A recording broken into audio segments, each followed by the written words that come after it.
자, 완전식품 이것을 먹으면 심혈관 질환이 높아진다인데요. 자, 볼까요? 오, 네? 달걀 먹으면 아하. 과연 높아질까요? 두 분은 어떻게 생각하세요? 높아지죠, 높아지죠. 예전부터 콜레스테롤 굉장히 많다고 들었거든요, 달걀에. 그래서 노른자 꼭 뺏어 먹으라 그래. 저는 지금도 흰자만 먹습니다. 아, 그게 좀 잘못 알고 계신 거예요. 그야말로 완전 식품 달걀 그리고 노른자 요만한데 그것 때문에 심혈관 질환이 더 높아진다는 건 말이 안 됩니다. 오. 네, 저 정말 궁금한데요. 과연 정답은 무엇일지 교수님께서 혹시 네. OX판으로 알려주실 수 있을까요? 정답은요? 하나, 둘, 셋. 정답은 이거입니다. 예? 네. X예요, O예요? 제가 네, 세모인가요? 세모입니다. 이게 아직도 닭이 먼저냐 달걀이 먼저냐 하면서 풀리지 않는 것이 바로 달걀을 먹으면 심혈관계 질환 위험도가 높아지냐입니다. 최근 연구까지도 달걀을 아무리 먹어도 심혈관계 질환 위험도가 높아지지 않는다. 오히려 예방된다는 연구도 있고요. 또 높아진다는 연구도 있고 하물며 지금까지 연구를 쫙 둘러봤는데도 지금까지 연구가 너무 미진해서 이거 가지고 모르겠다라고 결론 지은 네. 그런 연구도 있어요. 하지만 재밌네요. 결론은 필요하기 때문에 제가 지금까지 나온 내용들을 한번 정리를 해보면 첫 번째, 계란에는 콜레스테롤이 굉장히 많습니다. 근데 이 계란에 달걀에 들어있는 콜레스테롤이 혈액의 콜레스테롤을 올리는 효과는 굉장히 미미합니다. 하지만요, 계란에는요, 포화 지방도 들어있습니다.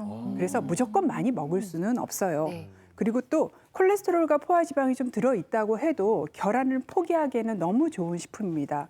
첫 번째는 눈에 좋은 루테인 지아잔틴, 뇌에 좋은 콜린, 면역에 좋은 비타민 D 들어있고 근육에 좋은 단백질까지 굉장히 양질에 들어있는 데다가 굉장히 싸고 그리고 또 맛있습니다. 맞습니다. 그래서 제가 좀 정리를 해보면 저는 이렇게 정리를 할 것 같아요. 영국의학협회가 얘기한 하루에 한 개까지는 굉장히 안전하고 맛있게 먹을 수 있다. 이렇게까지 정리를 해보도록 하겠습니다. 그럼 이렇게 먹으면 되겠네요. 달걀 후라이를 해서 노른자를 반만 먹고 예.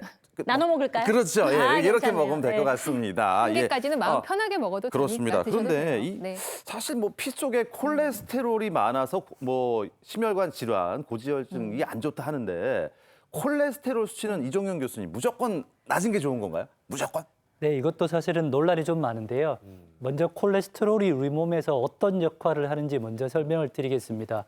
아침에 일어나면 피부가 좀 탱탱해지고 머리카락이 자라고 손발톱이 자라죠. 이게 전부 다 우리 몸속의 콜레스테롤이 사람의 피부를 쭉쭉 생장시키고 생성을 해주고 치료를 해주기 때문에 가능한 일이기 때문에 콜레스테롤은 우리가 먹고 살고 오랫동안 건강하게 지내기 위해서 반드시 필요한 물질입니다. 그래서 호르몬도 만들고 남자는 남자답게 여성은 아름답게 그다음에 골다공증 생기지 않게 비타민 D도 만들고요. 심지어 소화시키는 담즙산에도 꼭 필요하기 때문에 필요합니다. 그런데 콜레스테롤은 사람마다 다를 수 있다는 거죠. 특히 콜레스테롤 중에 어떤 사람, 예를 들면 이재성 아나운서처럼 20대 후반이시죠? 네, 20대 후반입니다. 아, 좋겠다. 30대 후반 아니세요? 감사합니다, 교수님. 네, 이재성 아나운서처럼 20대, 오. 저처럼 이제 막 50대에 들어간 사람, 그다음 방송 많이 보신 60대, 70대 어머님, 아버님들이 콜레스테롤의 기준치가 다릅니다. 그 말은 내가 가지고 있는 병이나 나이에 따라서 콜레스테롤 수치가 어떤 사람한테는 정상이지만 어떤 사람은 높을 수 있기 때문에 네. 가급적이면 그 기준에 맞춰서 관리하시는 것이 필요한데 콜레스테롤 어쨌든 오랫동안 몸에 머물게 되면 사용을 하고 남게 되면 어디에 가느냐? 간에 가게 되고 내장 지방에 가게 되고 결국엔 마지막에는 혈관에 끼게 되기 때문에요. 특히 고혈압, 당뇨병, 흡연하시는 분들 또는 연세가 많은 분들은 가급적이면 콜레스테롤 낮게 유지하는 게 좋은데요. 콜레스테롤 중에 특히 LDL 콜레스테롤이라는 나쁜 콜레스테롤을 낮게 유지하는 것이 아주 중요하기 때문에 혈액 검사하셔가지고 다른 거 보지 마시고요. LDL 콜레스테롤만 딱 잡으신 다음에 1년 전과 비교해봐서 올라가지 않은 정도만큼만 꾸준하게 관리하시면 충분히 건강한 생활을 하실 수 있을 것 같습니다. 네. 야, 제가 마침 이틀 전에 혈액 검사를 했는데 LDL 나쁜 콜레스테롤 수치가 많이 나왔어요. 고지혈증을 좀 조심하라 그래서 먹는 거에 너무 예민해지는 거예요. 그렇다면 교수님 만약에 제가 기름기 있는 거 다 피하고 그냥 채식만 하면은 어떻게 좀 나아지는 건가요? 그러게요. 이 교수님이 말씀하신 것처럼 콜레스테롤은 온몸에 다 필요하기 때문에 온몸에서 콜레스테롤이 만들어집니다. 그래서 혈액에 떠돌아다니는 콜레스테롤의 80%는 내 몸에서 만들어진 거고요. 음식에서 들어오는 콜레스테롤이 한 20% 정도뿐이 안 됩니다. 그래서 이론적으로는 채식을 하시면 20% 정도까지는 낮출 수가 있어요. 그런데 이 채식을 하면서 우리 몸에 필요한 4, 50가지 영양소가 다 들어오는 게 굉장히 어렵습니다. 그래서 게다가 또 나이 드신 분이 콜레스테롤 높다 이런 얘기를 들으시고 채식으로 완전히 돌아서게 되면은요, 육류 섭취와 단백질 섭취가 떨어지기 때문에 근육이 말라지면서 근감소증의 위험도 굉장히 높아지기 때문에 저희가 권유드리는 거는 어느 정도냐면요, 기름이 굉장히 많은 육류, 그다음에 포화지방이 많은 가공식품 정도만 피해 주시고 일상적인 식사를 하시는데 그래도 높아요. 그럼 어떻게 할까요? 약을 드시는 게 답입니다. 약이 있군요. 그렇군요. 자, 콜레스테롤에 대해서 알아보고 있는데 콜레스테롤에 있어서 하나 배웠습니다. 달걀은 무죄다. 무죄인가요? 무죄입니다. 예, 많이 달걀은 먹겠습니다. 무죄입니다. 죄가 없어요. 빵까지는 자, 편하게 그렇다면, 드시면 됩니다. 진범은 뭘지 제가 리스트를 뽑아왔습니다. 첫 번째, 고지혈증에 제일 나쁜 것은 바로 이것이다. 무엇일까요? 기름진 음식, 튀김, 튀김. 고기. 오, 고기 자, 튀김. 정답 전. 네. 보겠습니다. 고지혈증에 제일 나쁜 것은 포화지방이다. 포화지방이 뭔가요? 지방. 이게 포화지방. 고기와 연관이 있는 건지 일단 이종영 교수님께 여쭤보겠습니다. 뭔가요? 지방은 크게 불포화 지방과 포화 지방으로 나눌 수 있는데요. 쉽게 말씀드리면 상온에서 이렇게 내놨을 때 하얀색 기름으로 고체로 굳게 되면 그게 대부분 포화 지방입니다. 대표적인 것이 바로 돼지 비계 정도 생각하시면 되는데요. 이게 이제 포화 지방인데 우리가 보통 기름을 먹게 되면 보시는 것처럼 갈비나 삼겹살, 라면 특히 아주 좋아하시는 음식들인데 맛있는 거 다 있네요. 네, 드시고 나면 우리 몸에서 콜레스테롤이 필요하니까 이 아이들을 LDL이라고 하는 지단백질이 이렇게 포개가지고 온몸에 돌아다니면서 필요한데 이렇게 나눠줍니다. 나눠주다가 남게 되면 결국 간에 가서 청소를 해야 되는데 포화지방이 불포화지방보다가 간에서 청소되는 퍼센테이지가 훨씬 낮습니다. 이러다 보면 이 포화지방이 결국 갈 데가 없으니까 간에서 나를 받아주지 않고 청소가 안 되니까 결국 혈관에 가거나 내장 지방으로 가서 콕콕콕 쌓이게 되기 때문에 가급적이면 지방을 드셔야 된다 그러면 성분표 보셔가지고 불포화 지방이 조금 더 많은 지방을 복용하시는 것이 더 좋을 것 같고요. 두 번째로는 이 포화 지방을 복용하면 옛날 어르신들 돼지비계 드시고 나면 막 기운 난다고 밥 드시고 돼지비계 많이 드시는데 그 이유가 지방은 먹고 나시면 1g당 한 9kcal이고요.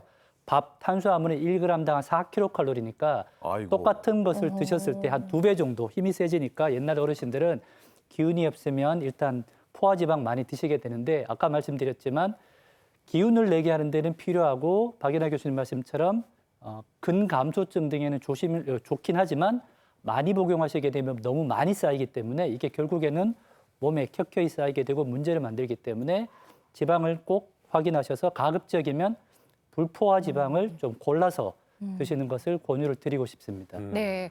괜히 막 불포화지방 하면 불자가 들으니까 이게 나쁜 것 같고 포화지방이 좋은 것 같잖아요. 아닙니다. 포화지방이 우리가 좀 멀리해야 하는 거예요. 네. 특히 요즘 또 먹을 게 풍요로워지니까 더 맞아요. 조심해야 네. 하는데 고지혈증에 조심해야 할 포화지방이 들어간 식품들 뭐가 있을지 한번 보도록 하겠습니다. 네. 예, 네, 보니까요. 뭐가 있을까요? 자, 이게 진범이죠, 진범. 예. 네. 고기랑 뭐 튀김 이런데 포화지방이 많을 거라고 생각했는데 저는 진짜 의외인 게 맞아요. 과자, 빵, 케이크 여기 포화지방이 많다고요? 그러게 말이에요. 오, 안 돼요, 교수님. 네, 그게 제발. 이제 물론 1등은 한국인에서 1등 포화지방 식품은 아까 보여드렸던 돼지고기입니다. 아우, 네. 제일 그런데 맛있는데. 그러니까. 거기만이 아니에요. 동물성 식품이 아니더라도 포화지방이 굉장히 많습니다.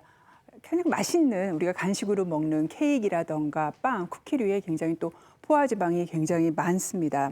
그래서 조금 절제해서 드셔야 되는데요. 파운드 케이크라고 아시죠? 네. 정말 맛있는 정말 케이크인데요. 맛있죠. 촉하고요. 그 케이크의 이름이 왜 파운드인지 아세요? 파운드. 네. 이 케이크를 만들 때 버터가 1파운드가 들어가서 1파운드면요 0.5kg니까 500g이나 되는 만큼 많은 버터가 들어갑니다. 그 제빵을 하는 제 친구가 있는데 처음에 제빵을 하기 위해서 입문하는 과정에서 갔다 왔다 굉장히 놀라서 보니까 버터와 설탕을 포대로 집어넣더라는 얘기를 저한테 해준 기억이 저도 많습니다. 네. 그래서 기름기가 좀 많아 보이는 빵과 쿠키는 조금 절제해서 드시는 게 필요하고요.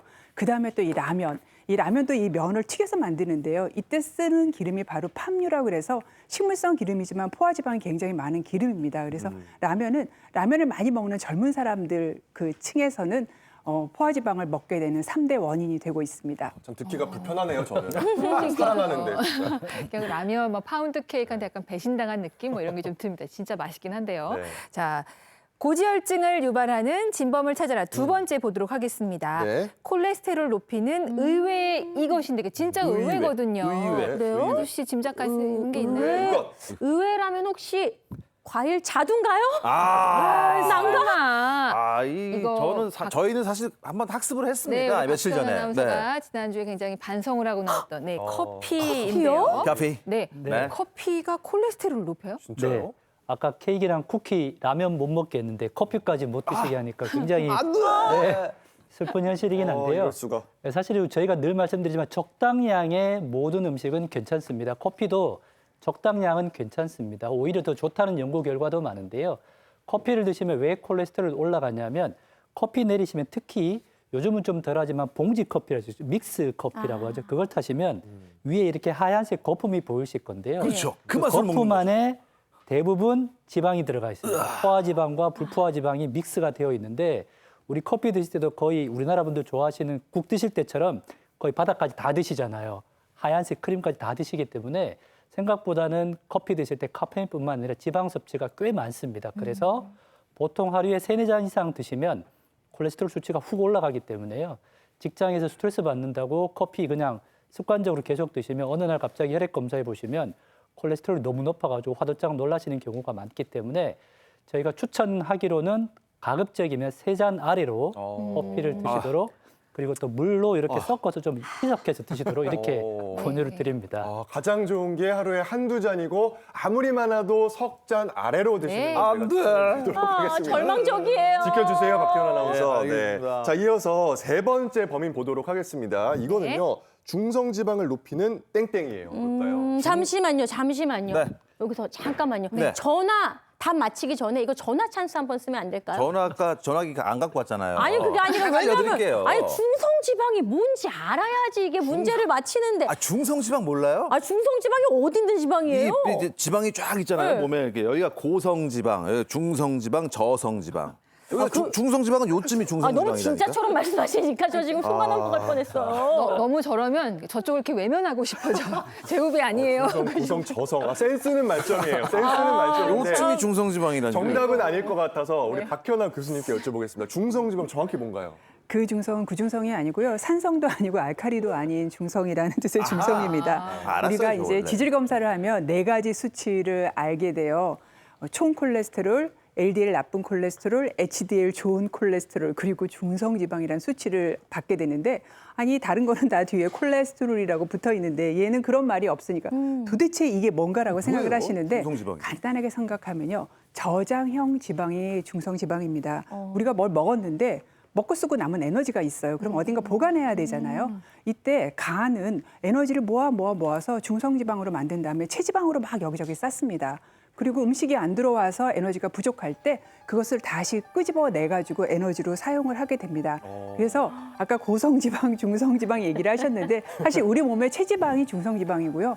음식을 먹을 때 마블링이 보이거나 비계가 보이는 그것도 바로 중성지방입니다. 물론 중성지방도 역시 기름의 일종이기 때문에 너무 높으면 동맥경화의 위험이 올라갑니다. 네.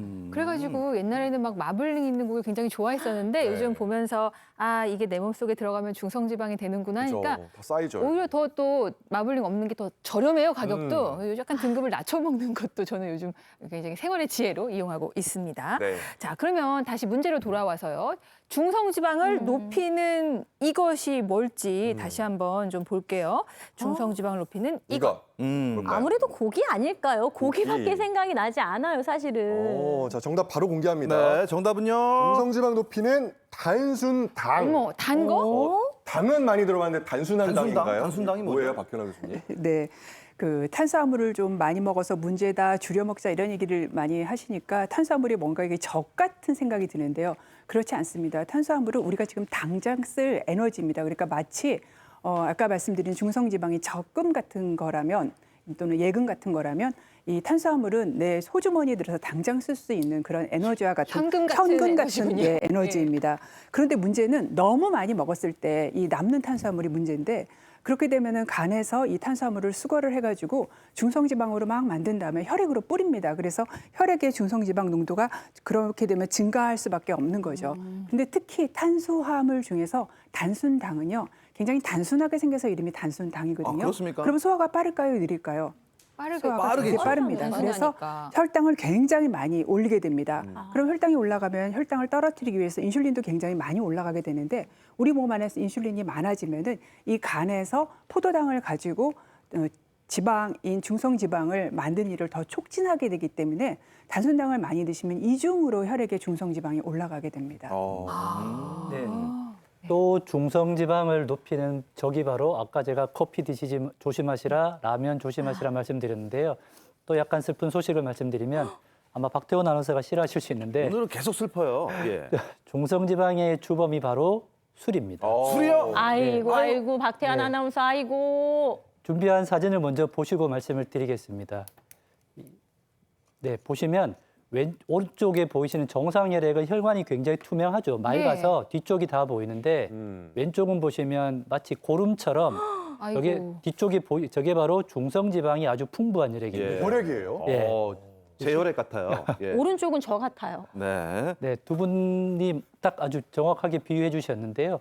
우리가 술을 드시게 되면 술과 음식을 같이 먹게 되면 술은 독성 물질이기 때문에 우리 몸이 술을 먼저 해독을 하기 위해서 일을 하게 됩니다. 그러다 보면 같이 먹었던 돼지 삼겹살, 그다음에 단순당, 탄수화물들은 다 어디로 가느냐? 그냥 다 저장이 되는 거죠. 중성지방으로. 그래서 술을 많이 드시는 분들이 주로 술배라 그래서 아랫배가 볼록하게 나오시는 분들이 계신데요. 이런 분들이 대부분 중성지방이 아주 높게 됩니다. 그래서 중성지방이 높다라고 이야기를 들으시면 첫 번째로 술을 좀 끊으시고 생활 습관, 특히 식습관을 좀 바꾸시는 것이 가장 중요한데요. 우리가 술을 많이 드시면 제일 걱정하시는 합병증 중에 하나가 바로 췌장염 또는 췌장암 등이 있게 되는데 이게 술 자체의 문제도 있게 되지만 말씀드렸지만 이 중성지방이 올라감으로 인해서 췌장을 막 이렇게 손상을 시켜가지고 췌장염이나 또는 췌장암이 생길 수 있기 때문에 중성지방이 높다라고 어디선가 이야기 들으셨다라고 하시면 오늘부터 술을 완전히 끊기 어렵다고 하시면 한두 잔은 좋습니다. 그러나 많이 드시는 것이 조금 자제하시는 것이 좋을 것 같습니다. 절주. 네, 오늘 그냥 금연도 하시고 네. 금주도 하시고 금주. 결심하시면 좋겠습니다. 네. 자, 네 번째 볼게요. 들쑥날쑥 이것 바로 공개합니다. 불규칙한 식사 시간인데요. 어머, 이게 밥 먹는 습관까지도 관계가 있는 건가요? 네, 관계가 있습니다. 이렇게 월급이 조금 들어와도 따박따박 들어오면 주부님들이 이걸 좀 알차게 그다음에 계획적으로 사용할 수가 네. 있는 거랑 똑같이 우리 몸의 영양소도 따박따박 들어와야지 우리 몸에서 그걸 잘 이용해서 신진대사를 돌리는데요. 먹었다, 안 먹었다, 적게 먹었다, 많이 먹었다 하면은 요 대사 효율이 굉장히 떨어지면서 먹고 난 다음에도 안 먹을 때를 대비를 해가지고 우리 에너지를 사용하지 않고 지방으로 만들어서 자꾸 저장하려고 합니다. 실제로 영국인을 대상으로 한 연구에서도 식사 시간이 불규칙할수록 이 혈액 안에 중성지방의 농도가 높았다고 보고되고 있습니다. 네, 이렇게 해서 달걀의 무죄를 풀고 고지혈증의 진범들을 잡았습니다. 이것들이에요, 네. 지금.